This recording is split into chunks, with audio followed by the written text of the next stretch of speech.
박수홍의 출연료 등을 횡령한 혐의로 친형 박진홍 씨가 구속된 가운데 박수홍 형수의 200억대 부동산 소유 문제가 급기야 국세청 국정감사장의 도마 위에 올랐습니다. 김창기 국세청장은 12일 국회 기획재정위원회 국정감사에서 박수홍 친형 부부의 부동산 매입 등 재산 형성 의혹과 관련해 김상훈 국민의힘 의원의 질의를 받고 박수홍의 친형 부부의 부동산 매입 등과 관련해 탈루 혐의가 있는 경우 누구든 예외 없이 엄정 대응하겠다고 밝혔는데요. 김상훈 의원은 현재 검찰 수사 결과를 보면 박수홍의 형수는 특정 직업을 갖지 않는 가정주부인데도 18년 동안 100억 원이 넘는 부동산을 사들였고 남편과 공동으로는 200억 원대 재산을 형성했다며 국세청에 법인세 신고를 할 때 명시적으로 신고해야 하는 내용이 있는데 필터링 됐어야 하는 것 아닌가라고 지적했습니다. 이에 김창기 국세청장이 소득이나 재산 취득과 관련해 탈루 혐의가 있으면 대응하고 있다고 원론적인 답변을 내놓자 김 의원은 한 가정주부가 100억 원대 부동산을 조성하는데도 아무 이상 징후를 감지 못했다면 문제가 있지 않나라며 질타했죠. 국세청은 재판 결과를 보고 세무조사에 나서야 하지만 이번 사건이 국민적 관심이 높고 그 구입 자금이 친형 부부의 횡령에서 나온 것이 뻔한 상황에서 박수홍 형수의 재산 압류와 엄격하게 세금 추징을 할 것은 불을 보듯 뻔한데요. 오늘은 국세청이 박수홍의 형수에게 얼마의 세금을 추징할지 그리고 국세청 조사 과정에서 쟁점이 될 사항에 대해 알아보겠습니다.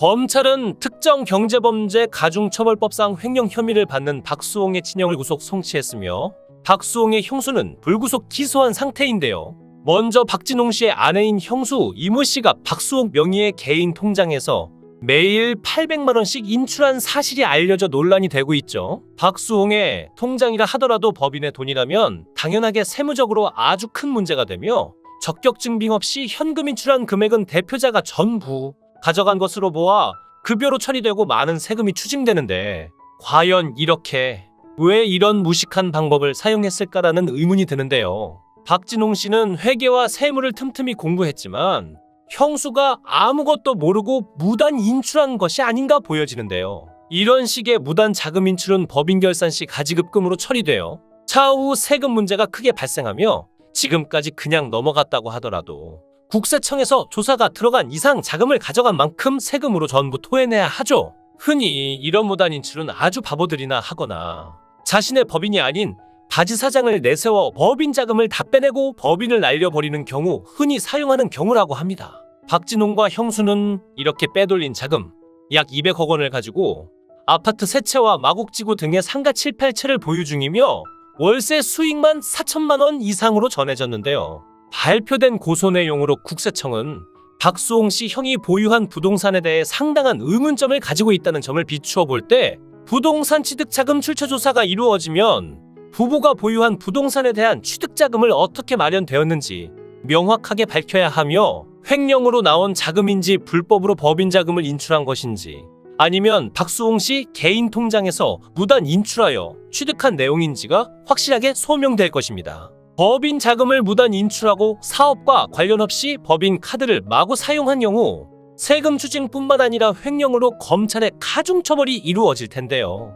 박수홍의 친형은 지난 2011년부터 10여 년 동안 연예기획사를 차리고 박수홍 매니지먼트를 전담하면서 회삿돈과 박수홍의 개인 자금 등 61억 7천만 원을 빼돌린 혐의를 받고 있죠. 이 경우 지방소득세 10%를 포함하여 49.5%의 소득세 최고 세율이 적용돼 가산세를 제외하더라도 최소 30억 원의 세금이 추징될 걸로 보이는데요. 검찰은 가정주부인 박수홍 형수 이모 씨가 친형과 공동으로 200억 원에 이르는 부동산을 취득한 경위와 자금 출처에 대한 조사도 병행 중입니다. 박진홍 씨는 회계와 세무도 틈틈이 공부했고 박수홍도 전적으로 형을 신뢰해 지인들에게 자신의 수익에 관해서는 형에게 물어보라고 했을 정도였지만 횡령 혐의로 구속되고 충격적인 세금 폭탄을 맞을 위기에 처했는데요. 송사를 한번 하게 되면 돈은 돈대로 들어가고 정신적인 스트레스 또한 상상을 초월할 텐데 어쩌다 이 지경까지 왔는지 생각할수록 이해하기 어렵고 안타까운 일입니다. 얼마 전 대질신문이 시작되자 가족들을 먹여 살리기 위해 홀로 고생을 해왔던 자식을 폭행한 박수홍의 아빠 뉴스가 나왔죠. 세상 모두가 등을 돌려도 따뜻한 안식처가 되어주어야 할 가족이란 사람들이 어떻게 이럴 수가 있는 걸까요? 어떻게 형제 부모란 사람들이 자기 동생이자 부모에겐 자식인데 이렇게 이용해 먹을 수가 있는지요? 이젠 박수홍 가족이 아닌 박수홍 친형, 박진홍 가족으로 불려야 할 것 같은데요. 박수홍은 형에게 다 용서할 테니 공증을 통해 재산을 합치고 7대3으로 나누자는 제안을 했다고 합니다.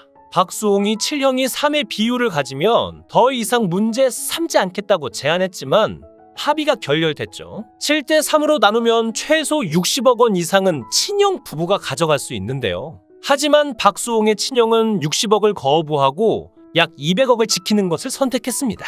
이번 사건에서 읽을 수 있는 것은 피보다 진한 것은 돈이라는 것입니다. 박수홍의 법률 대리인은 친형이 30년이 넘는 시간 동안 동생의 출연료를 횡령했다고 밝히고 있으며 횡령 금액은 116억 원인데요. 이조차도 소멸시효로 10년치만 책정된 금액이라니 엄청난 금액이 아닐 수 없죠. 백화점에서 구입한 고가의 여성 의류, 조카들의 학원비까지 이해하기 어려운 결제 내역들이 모두 법인 비용으로 처리되었음이 확인됐다는 것은 박수홍을 앞세워 그들 가족이 호의호식해왔다는 의미입니다. 이에 대해 여러 차례 소명을 요청했으나 친형은 끝내 응답하지 않았다고 하니 자신이 한 잘못을 스스로도 알고는 있는 듯한데요. 더 끔찍한 사건은 친형 권유로 노후를 대비하는 저축성 상품인 줄 알고 가입한 보험이 대다수 사망 보장 성격에 많이 치중돼 있다는 점입니다. 박수홍의 명의로 든 사망보험 8개 가운데 일부 보험의 수혜자는 친형 가족이 지분을 100% 가진 회사였다는 것은 분명하게 목적이 드러나 있죠. 보험 전문 변호사는 연예인임을 감안해도 일회 보험료가 고액인 다수의 보험에 가입한 건 매우 이례적이며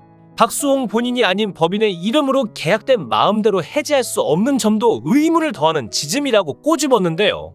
몸이 부서지게 일하고 죽으면 그 사망보험금까지 자신들이 착취할 생각이었다는 것이라는 점에서 섬뜩하기까지 하네요. 박수홍을 더욱 힘겹게 만드는 것은 가족들이 모두 형의 편에 서 있다는 겁니다. 박수홍이 돈은 다 벌어왔지만 부모는 첫째라는 이유로 형만 챙기고 있는 상황이죠. 박수홍의 돈을 착취해 가족들끼리 잘 먹고 잘 사는 구조에서 그들에게 희망은 박수홍이 아닌 형이라는 의미가 되니 그래서 더 끔찍한 사건입니다. 가족들의 반대에도 결혼을 하자 박수홍은 심각한 수준의 루머에 시달려야 했는데요. 23세 연하 아내에 대한 각종 루머가 퍼졌고 그런 소문을 낸 사람이 형수의 절친이라는 사실도 드러났습니다. 이들이 얼마나 저열하게 박수홍을 괴롭혀왔는지 알 수 있게 해주는 대목인데요. 우리 법에는 가족끼리 재산 범죄는 처벌하지 못하게 되어 있습니다. 그렇다면 박수홍 사건은 어떻게 될까요? 형법 제328조 친족 상도례는 친족 간 재산 다툼은 국가가 개입할 일이 아니라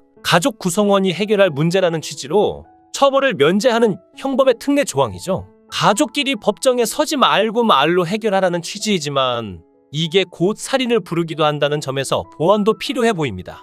박수홍 사건은 이 예외 조항을 벗어날 것으로 보이는데요. 우선 박수홍의 형과 형수는 동거 중인 친족이 아닙니다. 여기에 이번 사건 피해자가 박수홍인 동시에 박수홍의 전 소속사이기 때문이기도 하죠. 이런 이유로 친족상도례와 상관없이 횡령죄가 별도로 성립된다는 의미인데요. 박수홍의 방송 출연료와 계약금을 빼돌린 게 사실이라면 그의 형과 형수의 행동은 5년 이하의 징역 또는 1,500만 원 이하의 벌금으로 처벌되는 형법상 횡령에 해당할 가능성이 큽니다.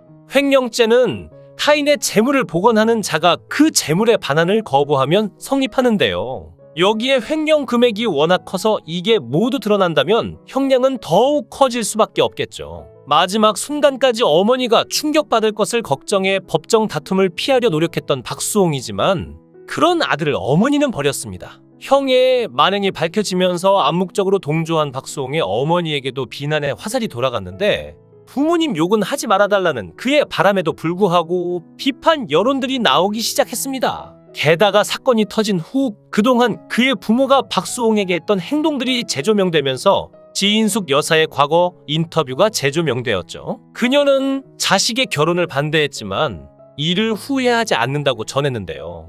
박수홍 어머니는 인터뷰에서는 며느리감에 대해 가족도 그렇고 내가 보기에도 아닌 것 같았다라는 말뿐 어떤 흠이 있었는지에 대해 정확하게 이야기를 하질 않았습니다. 게다가 수홍이의 결혼 상대는 서로 마음이 맞아 같이 여행도 다니며 오순도순 살 수 있는 사람이면 된다라고 했는데, 그의 다른 인터뷰나 과거 방송에서 나온 그의 연예인 지인들의 증언들을 보면 당시 사귀고 있던 여자는 누가 보기에도 괜찮은 여자라고 말하고 있으며, 지인들의 이러한 발언들을 보면 한두 번만이 아닌 여러 차례 그의 지인들의 모임에 나오기도 했고, 다수의 지인들이 인정할 정도로 괜찮은 사람이며 그와 상당히 마음이 맞았던 것으로 보이는데요. 박수홍은 헤어진 이후에도 꽤나 마음 아파했었다는 걸 알 수 있죠. 즉, 지인숙 씨는 말은 저렇게 하지만 아들을 하나의 인격체가 아니라 자신들에게 종속된 물건으로 취급하며 그 상대 역시 자식이 아니라 자신들 마음에 드는 사람으로 한정한 것이나 마찬가지입니다.